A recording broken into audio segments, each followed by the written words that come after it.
My name is Emily Collins, reporter with WestfordCAT, and here's the January 26th edition of WestfordCAT News. Officials have begun discussions on cost estimates to rehabilitate or replace Robinson Elementary School. The school was invited into the Massachusetts School Building Authority's grant eligibility period, the first of several steps for the town to receive state money for a future project. The process of repairing the elementary school could take up to 7 years and will include studying use cases for the building, conducting a feasibility study, and design. The elementary school needs exterior and interior replacements and repairs such as updated plumbing, fire protection, heating, ventilation, and electrical systems. Officials plan to request $2.5 million for the feasibility study at the annual town meeting on March 22nd. Town Manager Kristen Lass said that under the current financial model, funds can be captured in the existing budget. The project could also be eligible for reimbursement from the MSBA. Historically, the agency has reimbursed nearly half the cost of past projects. Committee members are now tasked with breaking down the costs of the feasibility study and how much the MSBA could reimburse as the town moves forward with the project. The school committee approved the Westford Public Schools FY26 budget this week, which will be presented to voters at annual town meeting this March. Discussions on the budget began in December of last year with numerous highlights, including expansions to Westford special education programs while cutting some interventionists and sections district-wide. In an attempt to balance the budget amid the override failure, the district is requesting approximately $69.4 million for the FY26 budget, a 2.67% increase from FY25.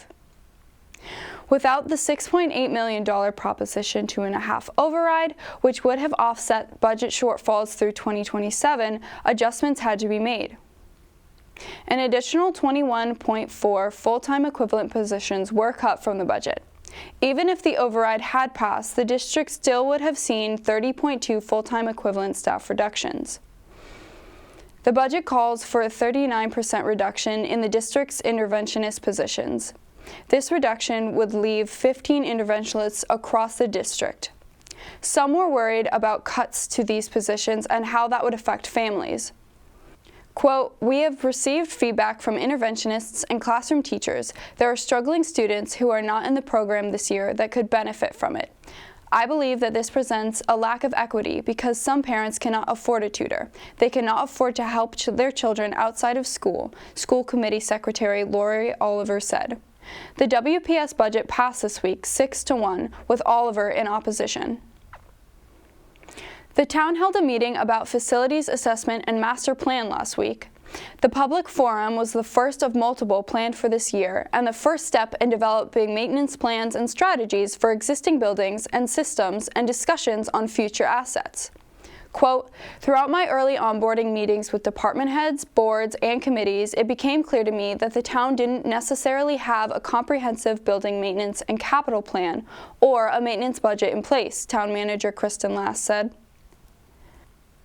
Last year, the Select Board authorized the allocation of $144,000 in ARPA funds to develop the facilities assessment and master plan. Officials said they would like to, quote, "create a more robust and comprehensive capital plan to include all of the town's assets." The goal of the facilities assessment is to develop a long-term maintenance strategy, including planned maintenance of existing buildings and systems.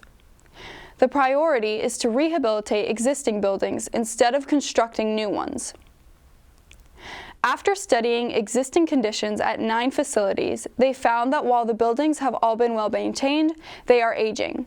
Some building systems are nearing the end of useful life, some buildings need updates to roofing, and some lack storage space and have outdated finishes.